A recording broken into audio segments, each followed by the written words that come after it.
Well, good evening, everyone, and welcome to a special edition of Sky Blue Fans TV. This is the England edition show.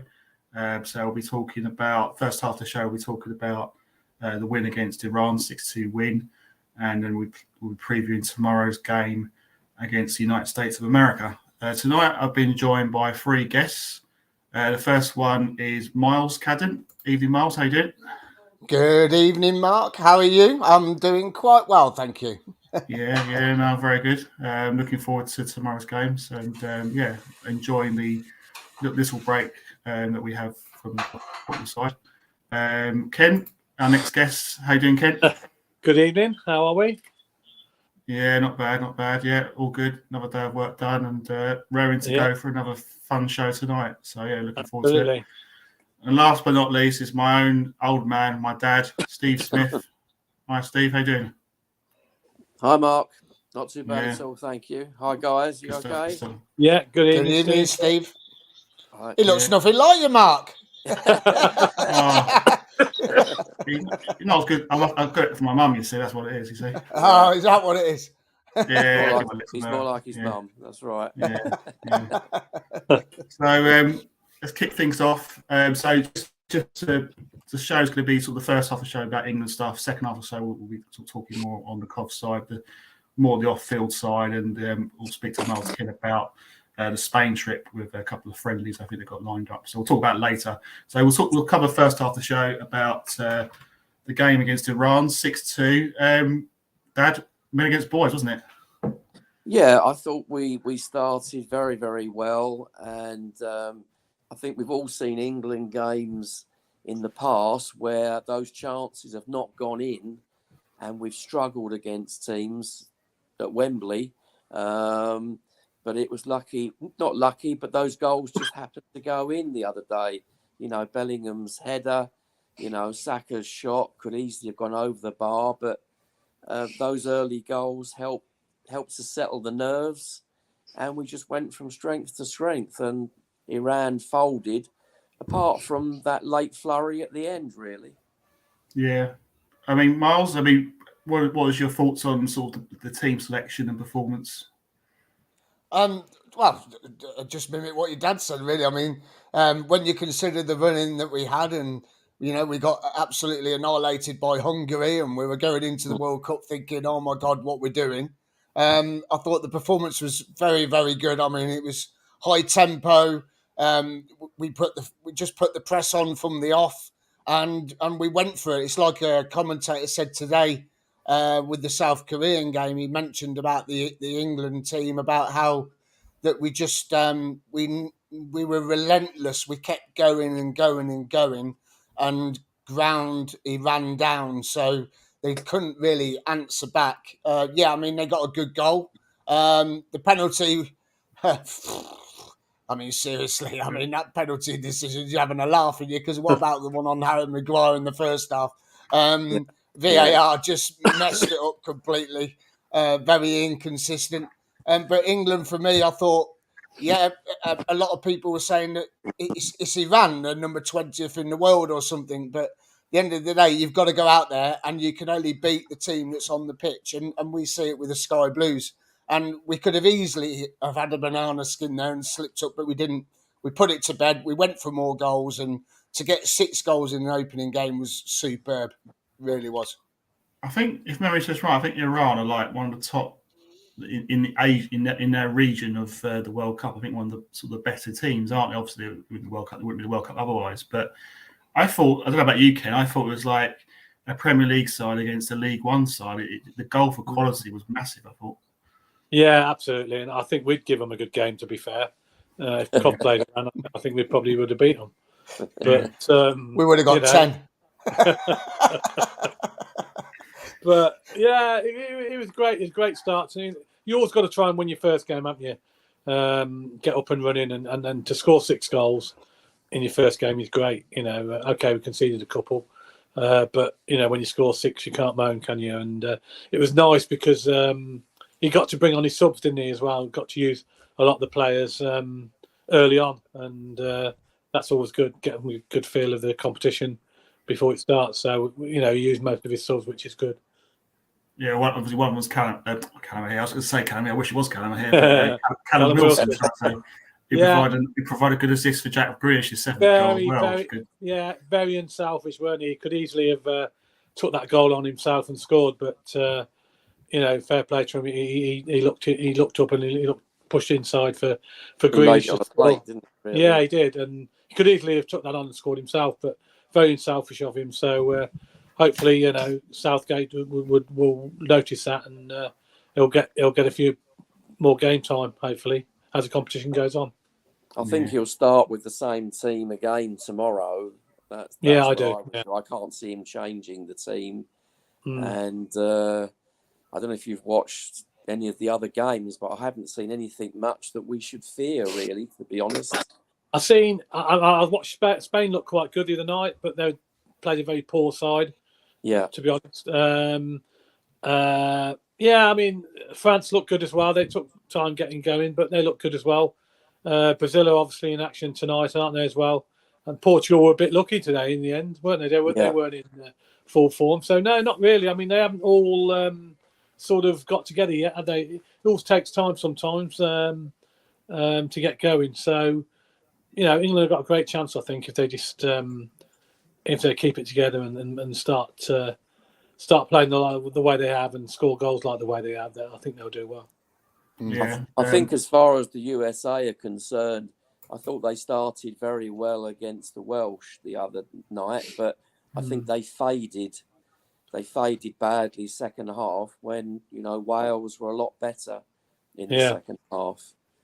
Hopefully England won't let them get going at all. Yeah, it's always going to be tight against Wales, though, isn't it? They know each other so well, them two teams. So they're also going to be tight. I don't expect it to be an easy game against Wales, but if England get an early goal, then you never know, do you? It could be another 3 or 4-0. You don't know. Hope so. Yeah. Hope so. Yeah, I think the Wales game against the US, I thought it was a game in 2 halves. If ever saw one, I thought that George Weir's son looks a handful. Took his goal really well. But then second half, it was all Wales. I thought the US exactly. For me were very defensive. I think they're just trying to sit back and hit them on the counter. I think looking ahead to tomorrow's game, I think it's going to be a harder game on paper. I thought USA were very good first half against Wales. So I think it's just another game. If we can just get on the front foot, get an early goal, settle down, I think we can win 2-0. But, I mean, looking at past history, USA, I mean, I saw this on the news. In 1950, USA actually beat England in the World Cup match, didn't they? Yeah. I mean, none of us remember that. Horizontally in Brazil, I think it was. Oh, was it? Yeah. So I'm hoping history won't repeat itself. I agree. I don't see the team changing for tomorrow. I think Harry Kane's going to be fit, so I think that'll be a massive bonus for us. But I just want to read out a couple of comments from our audience. Let's just have a look. I think we've sort of covered standout teams. Let's just find another comment here from official esports team. Which team's been the biggest disappointment so far? I mean, for me, I was going for Germany. Anyone else? Or Costa Rica. Well, let me just get my encyclopedia out, my Panini sticker album, and I've made a few notes. Let's have a look, shall we? Disappointment. Panini sticker album. How good's that? Got no stickers in it. Got no stickers in it. You need to go to the news agent to get some stickers. Cost you a fortune now to there's some in it, but I haven't stuck them in. Hold on a minute. I've made some notes. Worst team so far. Big disappointment. I'll tell you. You know what? It was all lined up until until Ghana scored this afternoon. I was going to say all the African nation teams have been poor, but probably for me, I need my glasses now. I can't read it. I thought the most disappointing team so far, looking at my stats here, in my Panini sticker book, I was going to go Denmark and Tunisia because it was a boring 0-0, right? It didn't really play out well. I thought Ericsson could. I know he's he's come back from a heart thing and everything, but he didn't really shine for me. And I thought Tunisia, they really didn't play the way they can do. And for me, I thought Tunisia would be sort of a dark horse in this tournament because they're quite physical. They've got some good players in the team. But for me, that I'm picking two, Denmark and Tunisia. That's from my Panini sticker book. Fair enough. I think the most disappointing team from what the commentators were saying was Costa Rica because they didn't even have a shot, let alone a shot on target. That's right. They're poor. There wasn't even one shot, albeit it was Spain, I think they were playing. But, they didn't even have a shot on target, off target, anywhere at all in 90 minutes. That's poor. That is very poor. I'd probably go along with you there. I'd say Costa Rica as well, to be fair, from what I've seen. Well, apparently the Uruguay game today, both teams didn't have a shot on target. Really? Well, I didn't really see much of that game, but another 0-0. It wouldn't surprise me. But I mean, Uruguay have got some good players, haven't they? So I'm surprised at that, to be honest. Yep. But sometimes it takes some of the big teams a while to get going, as we said. So we can't rule anybody out at this stage. Not even Argentina, because Argentina lost their first game. Yeah. And obviously, I still think they'll qualify. I've just got a funny feeling they'll come good. They've got too many good players in their squad, I think, to lose too many more games. Yeah. They've got a tough game next, though. They got Mexico. I mean, that's not going to be a walkover. And then when you look at Germany, they've got Spain. That's going to be a tough game. Well, the Germans are going to be under pressure, aren't they? They're going to be real pressure because they've got to try and get some out of the game. Having lost their first game, they're under pressure. Yeah, definitely. Spain don't need to win. I suppose a draw for Spain would be good enough, really. Yeah, definitely. Yeah. I think if Germany were playing Costa Rica next, I think it'd probably be a different story. Because you expect them to win, but playing Spain, and I just think it's going to be a tall order, don't you, Mark? Yeah, I think so. I think from what I saw of Germany on was it yesterday, I think it was. Obviously, I was working. Didn't get to see a lot of it. I thought it was pretty poor, really. But I mean, I think it's a fairly open World Cup. I mean, looking at England, going back to England. I mean, if let's suppose we finish top of our group, we play either Ecuador, probably going to be Ecuador or Netherlands, let's say second round. Probably Ecuador will be the better side for us to play. If we get past them, you look at the quarterfinals and potentially you've got France, and that is where I'm hoping that could be the tournament there for me. So that's the bit I'm a bit worried about looking at England. I think it's just a case of keeping our players fit, winning games, gets confidence going. And you never know. I mean, even France, even though they won fairly comfortably against Australia, they were a little bit vulnerable to start the game. Australia got their nose in front, and they actually played quite well for a little part. And then Mbappe was just sublime. He was superb. So, look, I think it's an open World Cup. I think it's for anyone to win. So we've got as good a chance as anyone. But I mean, tomorrow, we've got to do the business tomorrow. We've got to get a nice win tomorrow. If we get a win tomorrow, we're pretty much qualified, haven't we? I think we're there. I don't think anyone can touch us. So, I keep an unchanged side. And just try and just be on the front foot. I think what I liked about England's performance was I thought Bellingham's performance was really good. I thought he looked a really good player. Yeah, very good player. But the goals he scored, I love Sterling's finish. I think for the third, that little outside the boot from the cross from I think Harry Kane.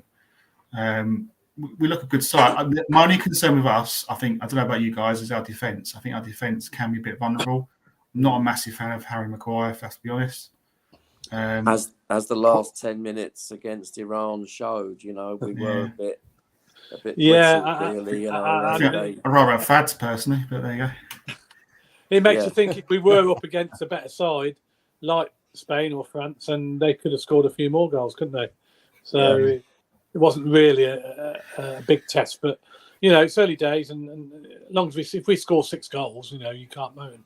But we looked quite good going forward, didn't we? And we got a lot of attacking flair, if you like, that we can even bring on in off the bench. If things are not going right, we can change it round.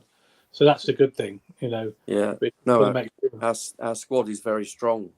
Yeah. If you think about it, the amount of players in the Premier League that are foreign players, but we've still got a very, very strong squad. Yeah, definitely. Without a doubt. I mean, for me, it's all about the when England play the way they did, where they pass the ball fast, they move it forward quick, they do the one-touch passing, or they do the odd two-touch passing, and we can cut teams apart, and that's what we did to go up against a team who put 11 men behind the ball and to break them down quite early on with the first goal. I thought was very, very good of us, because normally we struggle against teams that put everyone behind the ball, and we sort of play it sideways, backwards. But the other night, when they went out there, they went out there with an intention to go and put more than one goal in. And, we've criticised it before, especially in the Euros, in the final. We scored the one goal, we sat back and thought we could win it 1-0, where the other night we could have sat back at 1-0, like Belgium did last night. I mean, how on earth Canada didn't get a result out of that last night, I don't know. They were fantastic, weren't they, by the way? They played well. Unbelievable, absolutely unbelievable. And I'd love Cov to sign a couple of their players, I'll tell you, because they were pretty good. But I think when England play like they did the other night, I think a lot of teams will struggle. And I know what you're saying about the defence, Mark, but I think the problem we've got there is that Gareth Southgate trusts Harry Maguire so much in an England shirt and you can see why, because he does turn it on for England, but he is slow. But then again, so is McFadzean, and he's slow, but he reads the game really well. But we conceded the other night, but that was the game was already over, wasn't it? The game was over, and it just lack of concentration. I think when you come up against bigger teams, the concentration will be there. By the way, Brazil 0-0 half time. It's just gone half time. I've watched most of that game, and nothing really too much there to be frightened of, I would say. I've seen most of the teams now, and I think England, Spain, and France are probably the best I've seen so far. Yeah, without doubt. Well, hopefully we'll still be saying the same thing tomorrow. Let's hope so. Yeah. Well, I'll ask another question. Asked from our audience about the amount of extra time sort of added on times. But one of the things that obviously the referees have been clamping down on is time wasting and that. Dad, do you think that's a good thing? I think it's a good thing. Yeah, I mean, I personally have said a lot this season that I would like to see the rugby way of timekeeping introduced, where if a player goes down, the clock is just stopped, and if he wants to lay there, for half an hour, he can do, because the time's not gonna go on. Because so often in league matches, you see a player go down, they're time wasting, and that there should be about 8 minutes added on, and then the referee says 3 extra minutes. I'm sure Coventry. Don't we know it? I would just like to see the rugby style of timekeeping introduced, or at least given a trial, where the clock is just stopped. Like a big digital clock on for you. I mean, most stadiums have got scoreboards and stuff. They can easily put a digital clock on for you, so all the fans can see how long we've got left. Yeah. And when the clock is started and when it's stopped. I think that's a fair assumption. I think that would be a good idea, and I don't see any reasons why they can't introduce that. I'd like to see it just given a chance. Yeah, but, definitely. No, in terms of the World Cup, no, I think it's quite good that they're adding the time on, and if the referee can see time wasting, to at least try to stop it, Yeah, without doubt, I agree. Yeah, I agree. I think that was Kalina brought it in, didn't he? I think Pierluigi Kalina, because I think he's heading the referees. I mean, Miles, was that something you'd like to see in across football in our leagues, obviously?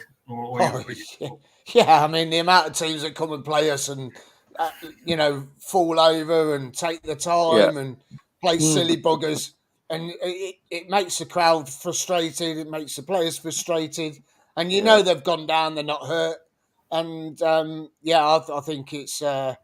I think, like your dad said, I think Steve's right. I think we could probably trial it. I'd like to see. I'd like to see the clock on the scoreboard. I know they don't do it for injury time, but I'd like to see it like they do on the telly. Have it in the corner and it ticks down. So the fans in the stadium can see what's going on. Yeah. I think they need to bring that in definitely, and also touching on the rugby side of things, I'd like to hear when it goes to VAR. I'd like to hear what the referee's saying on the pitch. So with rugby and cricket, when you watch the Cricket World Cup the other week, you can hear when they go to VAR on the old cricket, you can hear what they're talking about. Oh, they're looking for this. Is there a sound? And I think football needs it. I think football definitely needs where you can hear what the it doesn't have to be through the game. It's only when it stops for VAR, so fans know what's being said. Because I just don't get why they all do all this and having a little chat and you can't see what they're saying. I think it's a bit naughty, really, and I'd like to see that come in, and definitely that's clock stopping when someone goes down, because you can't time it. I think it was was it QPR game? I think it was. Someone went down and I swear it was like nearly 5-6 minutes. And he added about 3 minutes injury, and you're like, hold on a minute, how'd you work that one out? You know, and it's like, I think they need to do something like that. And I like this extra. I mean, we had 25 minutes added on the other night, didn't we? For the England game, because the bloke went down with his head injury stuff. But and I'll tell you what else was said on that the other day was that if someone goes down with a head injury, that they would like to see the player goes off with a head injury, and then you bring a defender on to replace him while he's being treated. And then if he's okay, then he comes back on. That player who come on goes off. Or if he isn't okay, that player stays on, because I think that when there's a head injury and you go down to 10 men, I think it's sort of a disadvantage to the defending team. So probably that might be an idea. You know? And I think they are talking about bringing that in, which I think would be good. But defensive players only, not midfield or strikers, only defenders. So if a defender went down, they'd bring one on for like a sin bin sort of thing. But not, yeah. And then he comes on, and then if he's okay, he comes back on, the other player goes back off. Yeah. That'd be good. Yeah. I think that's something that could be brought into play maybe at the start of next season. I think it's a bit late now to bring in this season in the middle of yeah. They can't start it mid-season, can they? No, they can't. I think they have to be consistent now, like the rest of the season. And I think maybe start of next season. Then I wouldn't be surprised if that gets brought in just to cut out the time wasting. I think that's a good thing personally, because at the end of the day, we're all football fans. We all pay our money to watch our teams play, and we want to see it. We want to see a game. Obviously, if we're winning 1-0, then you kind of want to see a team time waste because you want the 3 points. But equally, from a completely, we take away our Coventry City hats on and all that, or England hats on. If you're neutral, you want to see a proper game of football. So I think for the game of football, I think it's a good thing. So I'm definitely in favour of it.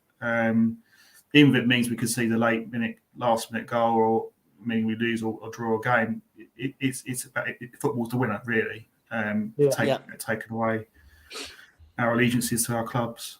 Our game a couple of weeks ago, Mark. Sorry, just to add quickly. Leighton Orient, my team, we played away to Wimbledon. Yeah. I'm only kidding. I'm only kidding, Steve. I know. No, we played away to Wimbledon, and they actually counted that out of 90 minutes, the ball was in play for 45 minutes.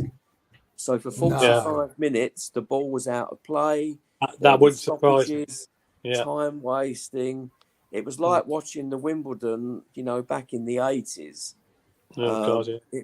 It was horrible, a horrible game to watch. That wouldn't surprise me at all. The amount of times the ball goes out of play, and obviously time's not added on. It's just not added on. No, I mean, they actually worked out of 90 minutes, the ball was in play for 45. That's a scandal, really. Yeah, well, fans have been shortchanged, aren't they? Because they're paying for 90 minutes football and they're not getting it. No. Yeah, especially when you pay 35 quid a ticket like the West Brom fans. Yeah. But, I mean, there's been a lot of that. I mean, I'll quick tittle about this. So I think a lot of West Brom fans aren't going because they're moaning about the prices, but they still paid for it in the Saturday game, but they're not going for a Wednesday night game.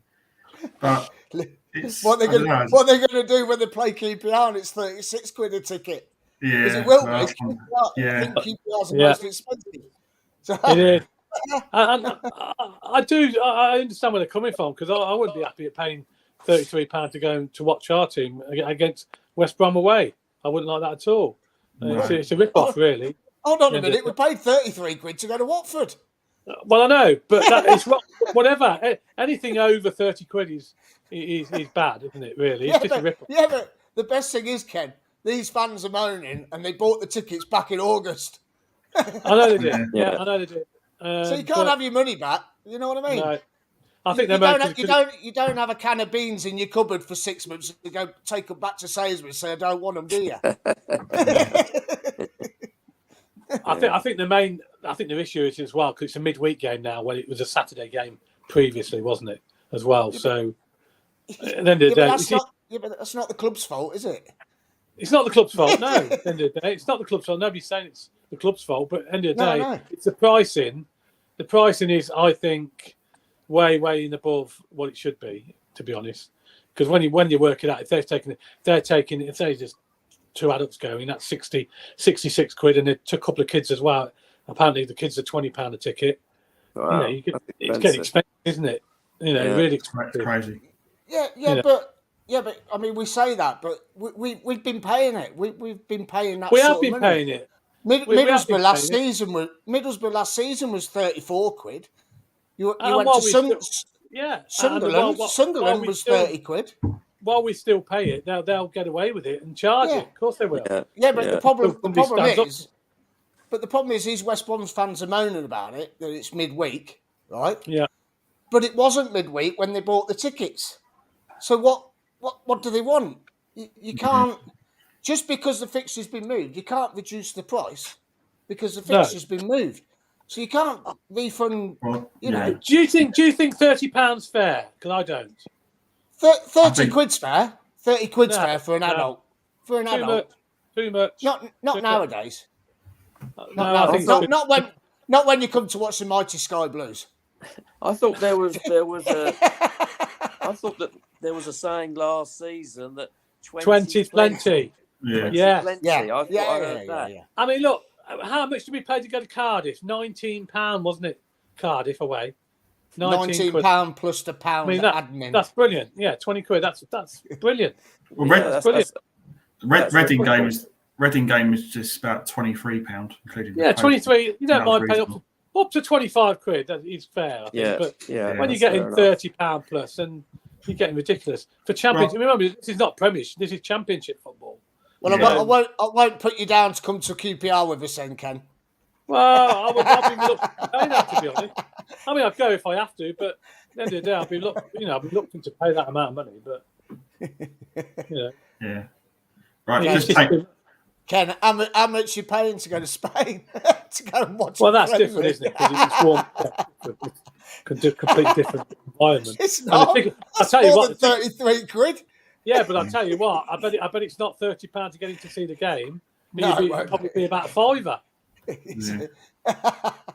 Right, I need to ask a question. It's going to change the subject a little bit. Going back to England, I need your predictions for the America game. So we'll start. Miles, what's your prediction? Tomorrow, I'm going to go 3-0.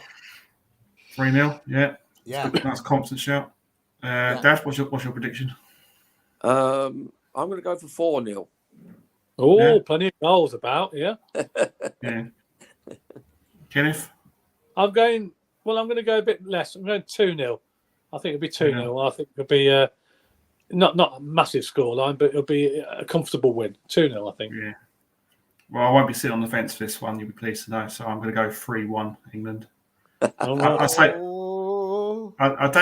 don't see them keeping a clean sheet. That's the thing. I just think our defence can be a bit vulnerable for me. But I think we'll have too much. I think going forward, we should have too much for America. Yeah. I thought they were a good side to say against the Welsh. I thought they were a very good first half, and then second half it was Wales dominated the game. So yeah, I think they faded badly. I think the USA. Yeah. Can I just say, Right. I'm very proud of Callum Wilson. I haven't said it yet.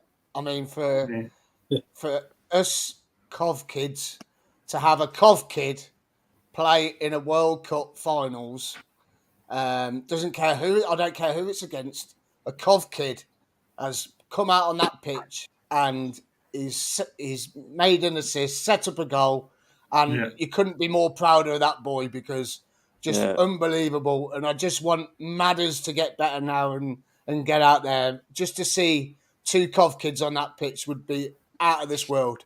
It'd be nice to see them both on the same pitch, wouldn't it? It'd be nice in a game. It'd be nice. Absolutely phenomenal. He's injured, isn't he, Madison? I think, if memory serves me right. Yes, he's got a slight niggle. Yeah. I hope he gets his chance, Yeah. But Wilson's such a proud moment. Just unbelievable to see. I remember seeing his first goal for Cov, and it was just superb when I seen him score it, and to go on and see him play the other night was, brilliant, absolutely brilliant. I didn't realise more prouder than seeing Dublin. Kids. Yeah, that's good. Yeah, both Cov kids. It'd be great to see them both on the pitch at the same time. Yeah. I thought, as I was saying earlier, I thought his cameo appearance, Wilson, I thought for the goal was brilliant because he could easily have had a shot at goal there, but instead he was really, really intelligent play, nice cut. He was very unselfish. Yeah, quality, and unfortunately, statistically, he hasn't scored an England goal, but for me, that was great. It was great to see that because most strikers are very selfish buggers, but fair play to Wilson. And hopefully he'll get more run out. I don't think he'll be starting tomorrow. I think Harry Kane will be fit enough. I think there's obviously it's great backup for Kane. Kane's a bit injury prone, isn't he, as we know. So if he does go down injured, we know we've got someone that we can rely on to come on. Decent backup. Yeah. Wilson did score. He scored on his debut for England when it was Wayne Rooney's last appearance for England, and he scored. Oh, he did. That's right. He did. I can't remember who it was against, though. I can't remember. 3 years ago on his debut. A while ago. Yeah. But yes, it's hopefully he can get in a few more opportunities and maybe score a couple of goals in this tournament. Hopefully, it'd be nice. Brilliant. Brilliant. One last question before we move on to Cov. How far can England go in this tournament? And that's a bit of a question that we don't. Put you on the spot, I guess. Do you think we can win the tournament, or is it going to be tough? Well, I think they can win it. Yeah, they can definitely win it. They've got an opportunity to win it. There's no doubt about that. I think minimum. I think they can get minimum semi-final. I think, and then it all depends. You look of who you're going to play, doesn't it? But I definitely think they can get to the semis. No problem. I would agree with that, Ken. Yeah, I think they can win it. There's nothing there to be frightened of. No. Hopefully we can go. You need a little bit of luck. You need a little bit of luck sometimes as well, don't you? Something, referees' decisions go your way, stuff like that, and anything can happen in a game. VAR has involved as well now, and people can get sent off or whatever, and games can turn on that decision. So you need a little bit of luck along the way. I don't see any reason. I think we're due a bit of luck, aren't we? We've had a lot of bad luck in the past. So it's about having some good luck. Yeah. I thought if we look back to the last tournament against Italy, I think the problem was we played really well. We got to that 1-0, but I just thought second half we were just too defensive. I think we just got to be we got to back ourselves again. It doesn't matter who we play, we've got to back ourselves because there's a lot of quality in our team, particularly going forward. I mean, a lot of the teams around the world would be very envious of the players we've got. I think it's a really exciting scene. And I think the great thing about England is we've got a lot of pace going forward. I mean, when I've watched England teams in the past, they've always been a bit pedestrian, a little bit too slow, as we kind of spoke about earlier, too languid. But now we've got players who I feel can cause opposition lots of problems. I mean, another player we haven't really spoke about tonight is Saka, and he was quality. I mean, some of the goals he scored on Monday was great, and I think he's a super player. I'll just say what a turnaround for him, because his last game prior to that was that penalty miss, wasn't it? Yeah. And he was really down, and he's come back and scored 2 goals. It was brilliant, for him to do that. Yeah. I think it's helped that he's in a team that are top of the league. They're doing very, very well, Arsenal, and his confidence is extremely high. Yeah. And he's carried that forward to the World Cup. Yeah. That's, I just want to pull this comment up here, Mark. I don't know if you've seen this one. All credit to the Japan team and the fans for their behaviour and demonstrating excellent for football kudos. I think what Keno's saying there is, I don't know if you've seen it, all the fans after the game have been going around picking all the litter up around the ground. That's right. Yeah. And then in the changing rooms, they cleaned all the changing rooms, folded all the towels up, and left them little origami birds on the table. Really? I mean, that's just fantastic, isn't it? And then after the Korea game, in the background from the studio, you could see the Korean fans, going around collecting the litter as well. I mean, that's just amazing. It's incredible, yeah. You wouldn't get that in a Sunday morning football match, would you, around here? I don't think you would. I can't. You wouldn't even get it on the beach. I can't see the England fans doing that somehow. I don't know why. No. Although there is an alcohol ban, so there might be less trouble this year, in fairness. Yeah. I just want to mention, Mark, we've still got a competition running while we're talking about England to win a flag and a mug. That's still in operation. That ends this Sunday, and we've been talking about the England squad. Yeah, that's it. There, the details there, just on the screen.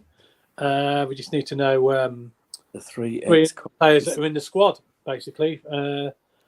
If you put your name on an email or any of our social media channels, and you go in the draw on Sunday. We did a draw Sunday. We've got 4 flags to give away.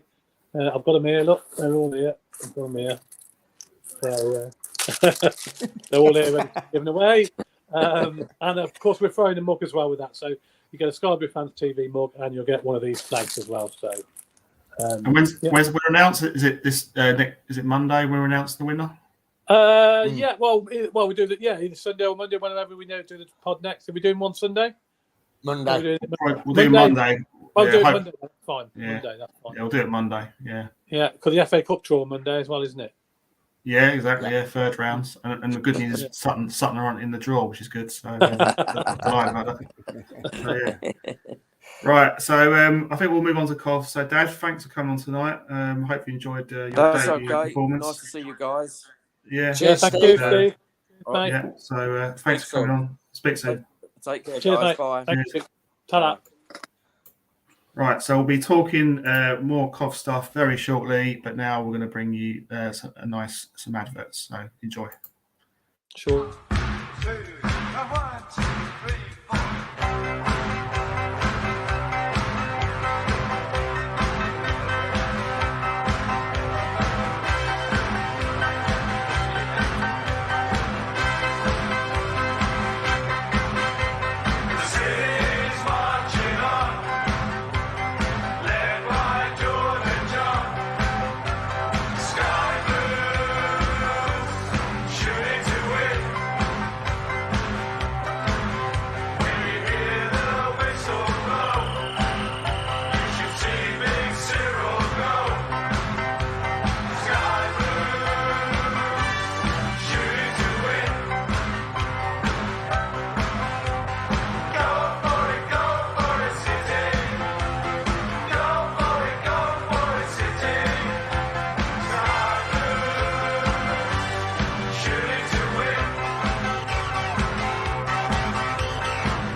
back again. So yeah, Dylan's Brewery and Skyby Tavern doing a Black Friday deal. Get 20% off all our products on the website on the. I think it's on Skyby Tavern website. I think if you're going to use the code Black Friday 20, I think that's from Dylan's Brewery. Yes, it's Dylan Brewery site. So yeah, so there's a Black Friday sale for any cough fans to buy some lager and hopefully toast another Sky Blues win in the near future. Hopefully it's ready, started ready.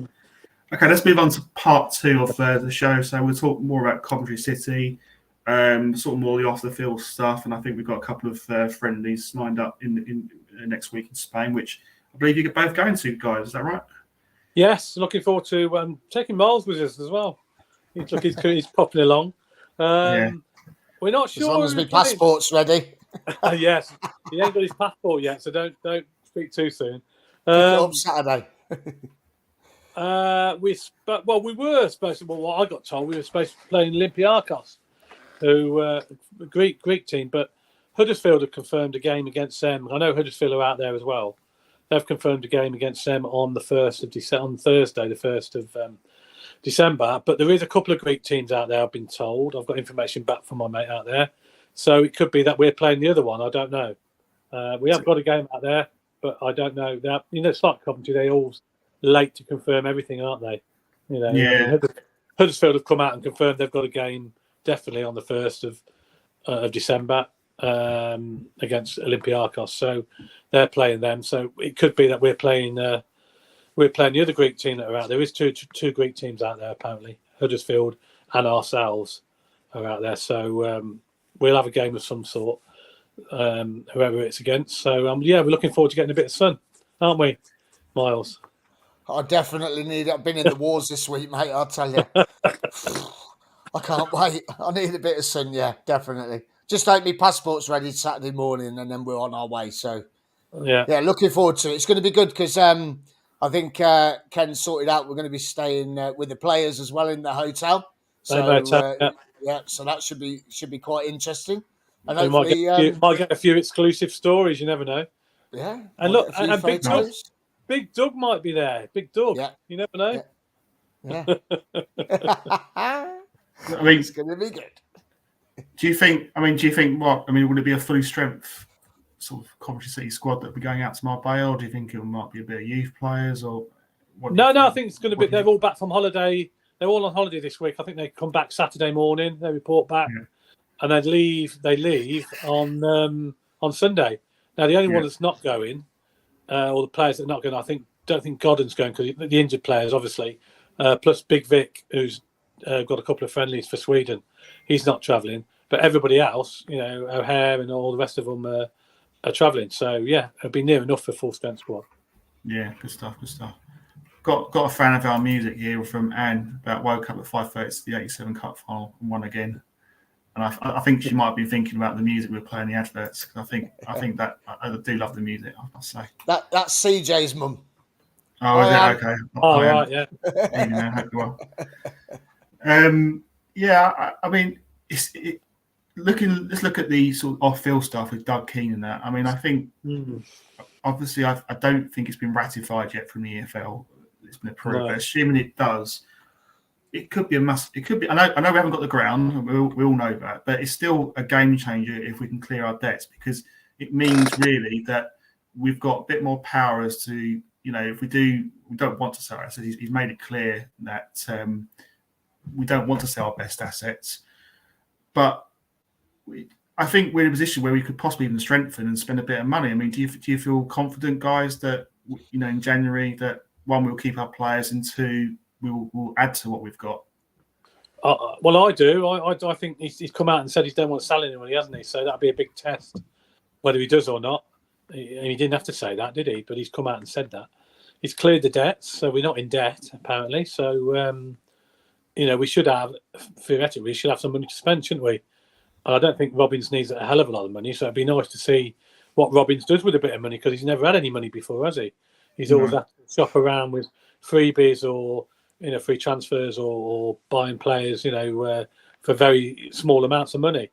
So it'll be interesting if he does give Robbins a bit of money, who he'd bring in, or maybe use it for wages to improve the players we've got here for a bigger contract. Give big bit more money, and O'Hare's just signed a new contract as well. So you could improve the contracts for the players that are here at the moment. So he could use it in different ways, couldn't he? But yeah, I think we need probably a couple of players being brought in. So hopefully, hopefully he's had a good chat to Robbins. Hopefully he's done that and promised him that he will support him whatever he wants in the transfer window in January and do not sell anybody. That's the main thing.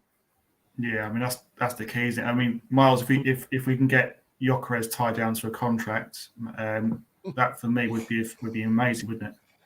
I think it'd be dreams come true to tie him down to another 12 months extended contract, and probably give him the option that if we don't go up, you can go in the summer. But I just want to touch on that. We're not going to sell anyone. Yes, you can say that, but if someone came in and offered us 20, 25, 30 million for Victor, we paid $1 million for him. You're not going to turn it down. You're not. No. You're going to take it all day long. And I think that we're in a position now. Good. As long as he invests that money. This is what I was going to say. Fine. So we're in a position now where if Doug's saying what he's saying, he's here for the long run. He's here. He's going to be there every day. He's going to invest in the team.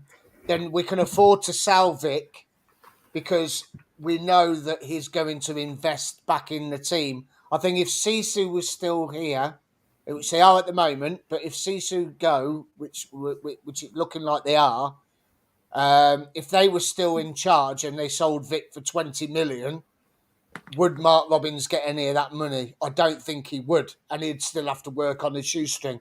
I think this guy will come in and say, right, okay, we've been offered silly amount of money for Victor or O'Hare. We'll let them go.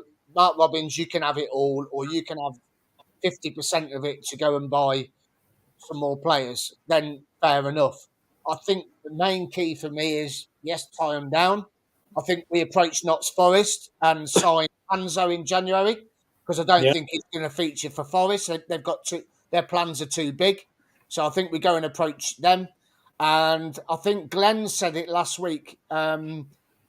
Rotherham, their left wing back. I can't remember his name. What was his name? Bramall. Rapid, absolute rapid. I think we go and get him. Go and get that young lad because I think he's the answer to the left wing back scenario.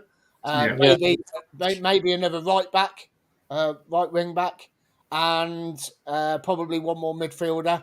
Offload Walker, just get rid. Don't matter how much, just get rid of him, and get rid of Waghorn. Off you go on your jollies, and bring in to another striker. Because I think for me, we're better with one up front. But if Vic goes, then we're not better with one up front, obviously. That's the big thing. Yeah. But I mean, he's got to come in and he's got to say, right, here, Vic, here's a new contract. And do you know what? To be fair, I'd offer everyone a new contract extension. I'd offer them all an extension because they've done so well to put up with what they've had to put up with and to get us where they are in the table.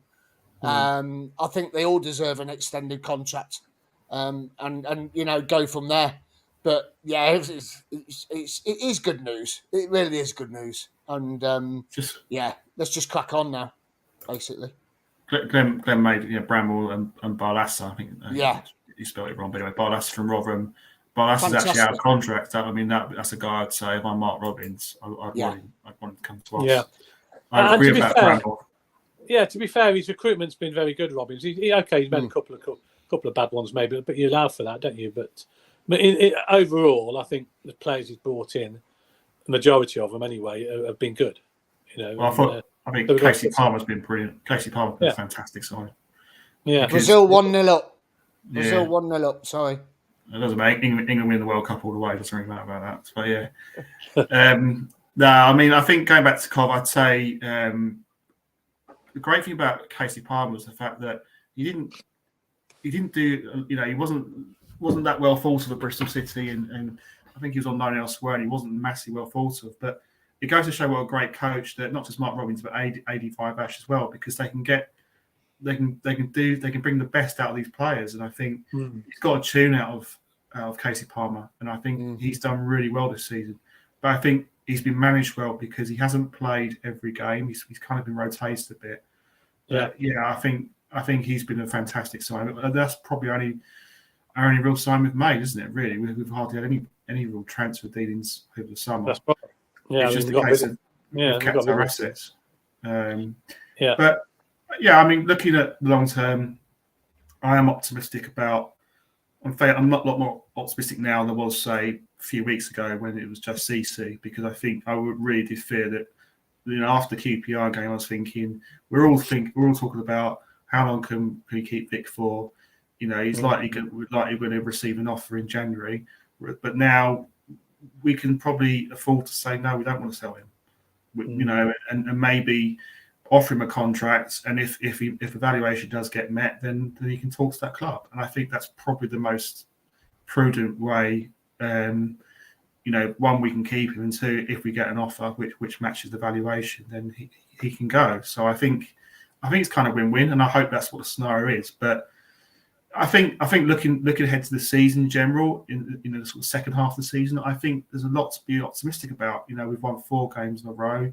We can definitely go to Reading and get a result there, provided we don't pick up the injuries between now and then.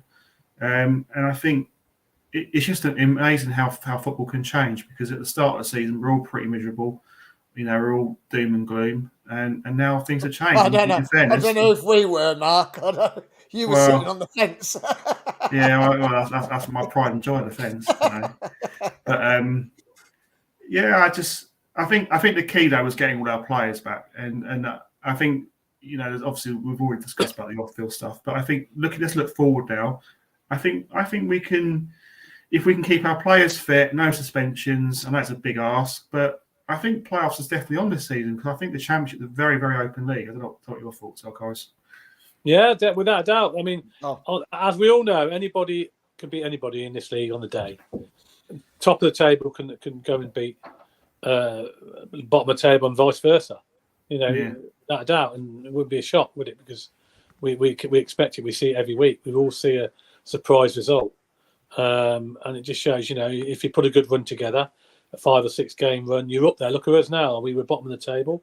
We put a great run together, got a lot of points together, and look where we are now. And we've still got a couple of games in hand, haven't we? So, we're flying at the moment, and any team can do that on the day. So it's such a competitive league, isn't it? That it's very unpredictable. And in the Premier League, you know who's going to win the league, don't you? Either Man City or Liverpool every year. In the Championship, you cannot turn around and say categorically someone's going to win that league, can you? Because you just don't know. At the moment, we don't know. No, I think Burnley. You can say who the favourites are going to be, like your Burnleys who come down, but you can't say they're definitely going to win it, can you? Because they might not. I think the key as well is that another fantastic following going to Reading. I mean, we've sold out in 2 days, which is just unbelievable. I know they only gave us just over 2,000, but to be fair, I think even if that was 33 quid each, we'd still buy them because because we're absolutely mental and we go absolutely everywhere. And I think for me the key for our turnaround is that we've been playing regular, and the fans have got the team clicking. I think it's down to the fans from the Luton game. If you remember, Ken, when we were at Luton second half, I mean, the fans were fantastic. You weren't very impressed with them first half. Not first half, no, because it was poor, wasn't it? It was poor. And then the second half, we came out and did the business, Exactly. And the fans were just unbelievable. And I think from that game onwards, the fans have got behind the boys. And to be honest with you, we've put up with everything, haven't we? I mean, can you believe what we put up with this year, last year, the year before, the year before? There's always something there. There's always something, and I just think that if it weren't for the fans, I don't think the team probably could have turned it around. And I believe that we have really spurred them players on. And it's like Ken, I tell you, when we've had the evenings at the Sky Blue Tavern and we spoke to, Matty Godden and Michael Rose and Ben Sheaf and Jamie Allen, they love us fans, don't they, Ken? Oh, they always They mention love them. us. They always mention them. Because Love I think, us. yeah, because I think we're very supportive, and I think our fans. I mean, obviously, putting my sky blue tinted glass on, I think we're one of the best. We're one of the most passionate supported clubs in the league. I think we really get behind the players. I mean, you only look at the last game's QPR, and the QPR fans and social media very, very praiseworthy of the support. And we create a fantastic atmosphere, not just at home but away. I mean, as I say, totally with you on the Luton game, because I was there at the Luton game. I thought the atmosphere was superb. And that was, as you say, I thought it was a bit of a catalyst, because we came out of the game, it was a tough game, but we got a draw. And psychologically, that made it just gives us that bit more belief. Then we picked up a draw at Birmingham.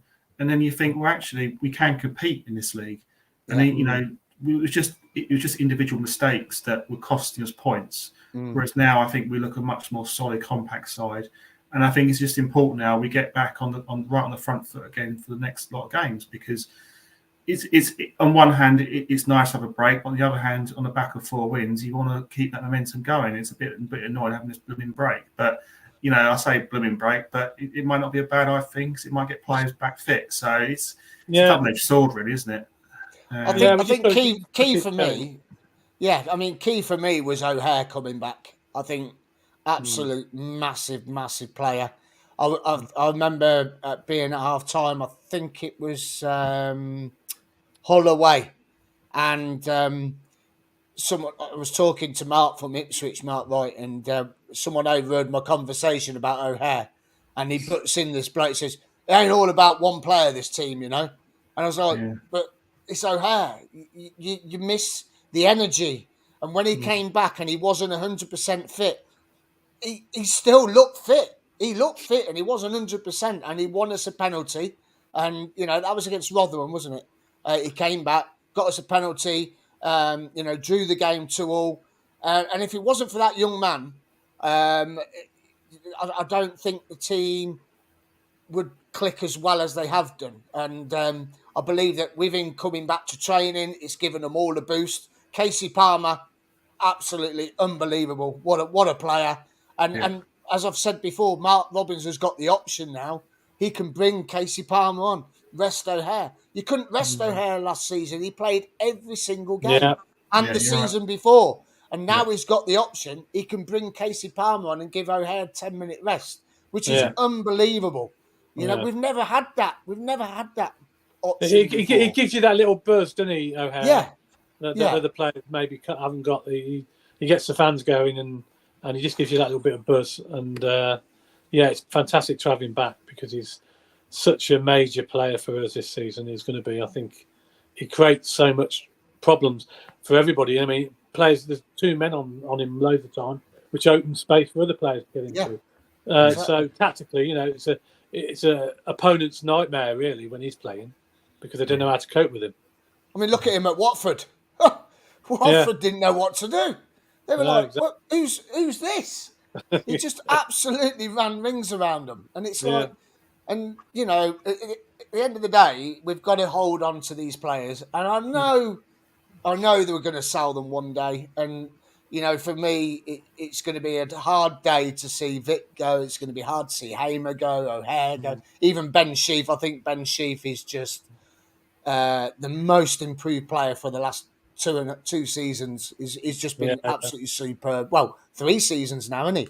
It's just been. He's got better and better and better. And he had a lot. He had a lot of stick when he first came, didn't he? If you remember, a lot of people wanted back. Yeah, fair play to him. He just got on with it and just proved them right. Yeah, and then it's just anybody. It's just important. Yeah, I think next game. I think Fadzing's suspended, isn't he? I think 1 game. Yeah. So that's a bit of a blow. So I'm assuming he'll probably play Panzo, Doyle, and Michael Rose. Fingers crossed. Yeah. That was a bit of a blow. A bit annoying that he's not around.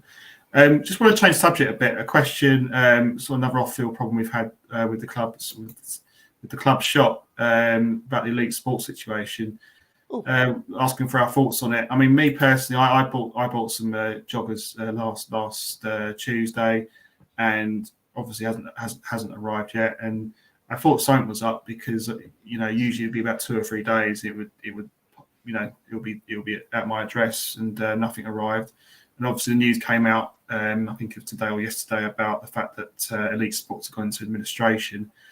It's been obviously this is not the club sport at all, but it's just been another sort of situation where obviously us fans are close to Christmas, potentially out of pocket of money and not get out. I mean, dare I say, it's my 21st birthday soon, so I was counting some nice gifts and that. But it's just a bad situation, isn't it? Really, it is bad, and I say it's not a lot the club can do about it, because I believe it's Southampton, Millwall, Newport. I think Northampton. There's quite a few other people that have got Hummel. Basically, are also connected to Elite Sports, who are the franchisee, if you like. They're the agents on behalf of Hummel, who work for them in the UK. So it's not Hummel's fault either, because it's sort of middleman, if you like, and they've gone into administration. So the club have been left in limbo, really, because the staff that work at the shop are employed by Elite Sport. So obviously, the club would have to get their own staff in to run that shop if they're going to open it again, which is why it's closed, obviously. So it's going to be difficult, but hopefully they're going to sort something out. I've heard they're in the process of trying to sort something out. And promise fans who have ordered goods, for Christmas that are in the system, that they will get them. That's what I'm hearing. So hopefully that will be the case. So you might be a bit later than anticipated, but they will get them. But yeah, it's unfortunate. It is a bit out of the club's hands, but personally, I'd rather us own our own shop. It'd be great if we go back to the days where we had our own shop. When we were at Highfield Road and stuff. But obviously, they've sold it for a franchise fee, and they've paid Coventry City obviously a fee to run the business on their behalf, and obviously the club get a bit of a cut out of it. But it'd be better if the club obviously bought it in house and run it themselves. I think. I personally don't. Do you think, Miles? I think personally a lot better. I've just seen goal of the tournament so far, Richarlison's goal.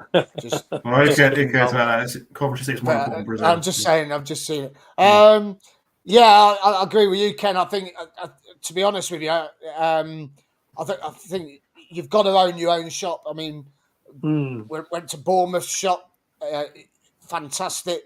Hull shop, fantastic. Watford shop. Watford shop was massive, superb. Yeah. Absolutely brilliant. I'm going to say it. I went to the Leicester shop, and they've literally, Leicester have got everything, and they've got retro shirts. All the retro shirts are 40 quid each, and I mean they've got all of them. All going way back to the 80s. They've got all the Leicester shirts, and that's what. And we've got none of it. Yeah, we've got none of it. You go into that club shop and you go, well, I was in there last week for the QPR game. There's a guy come over from Ireland, right?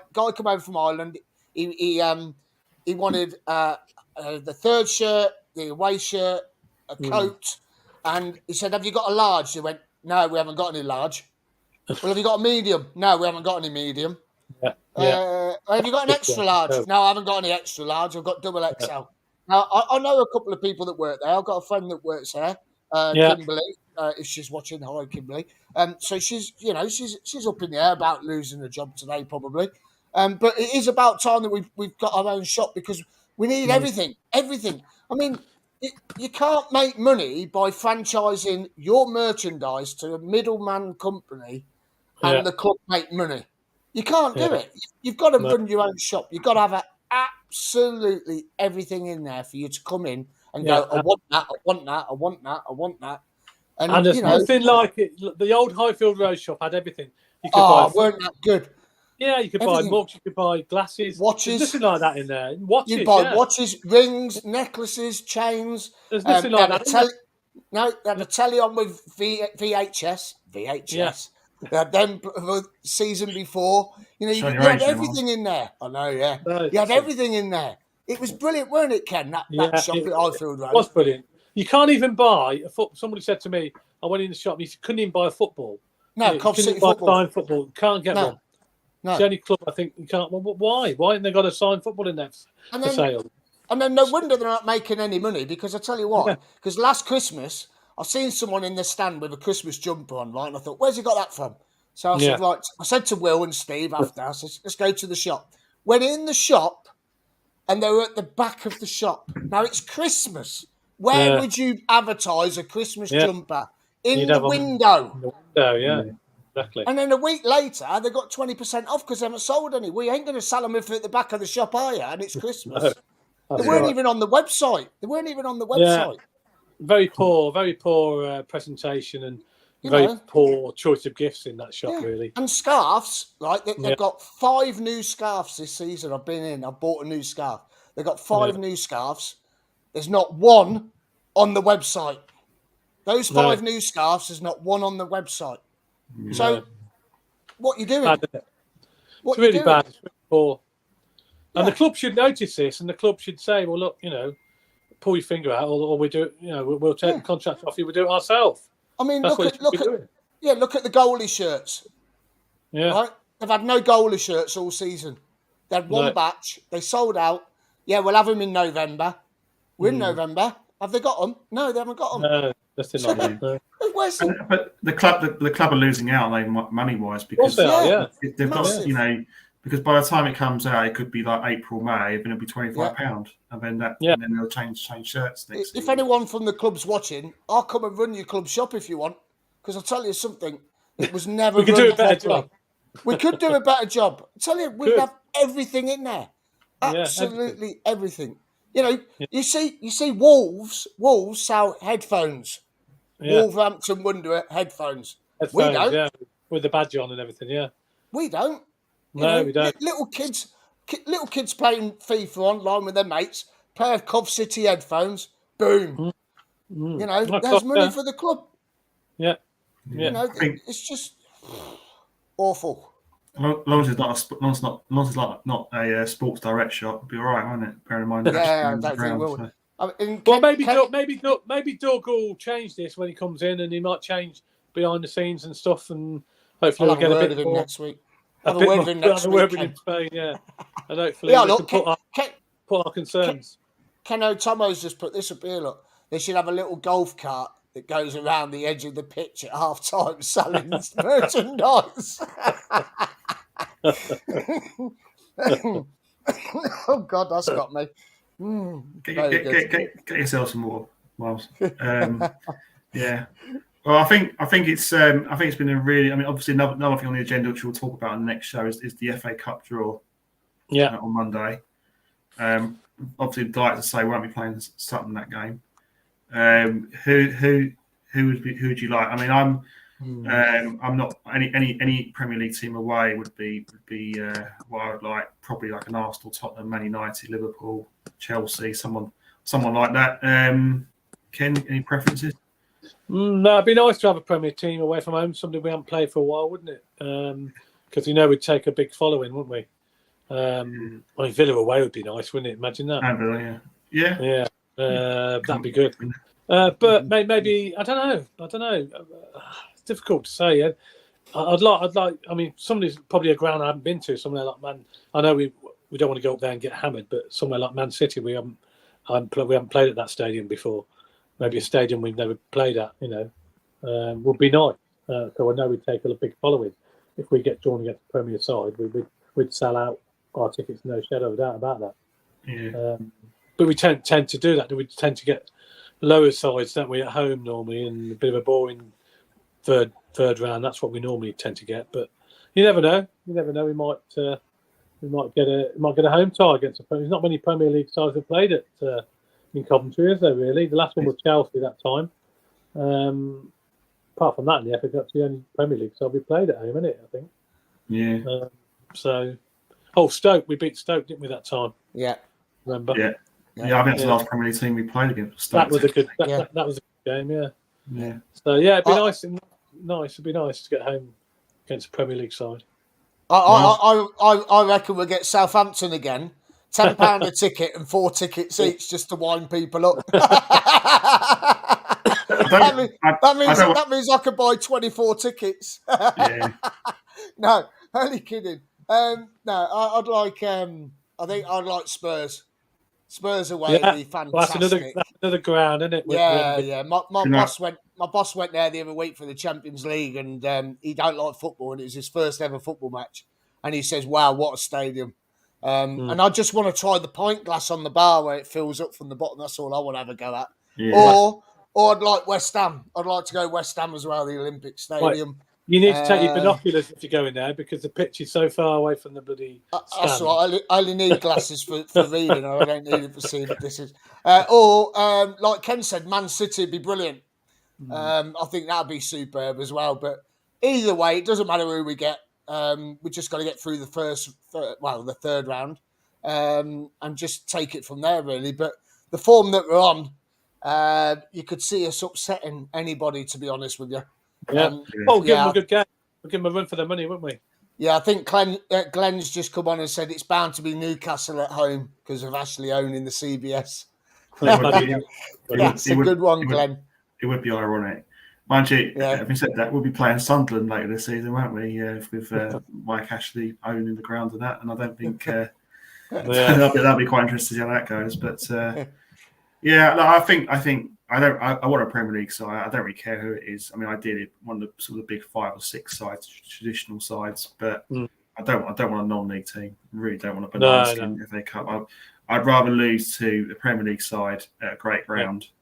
And when we can look forward to the rest of the season in the league and get dumped out by a non-league team, which I'm sure we won't. But it's just it brings back those nightmare memories of Sutton United back in 1989, which I don't really want. And Worcester.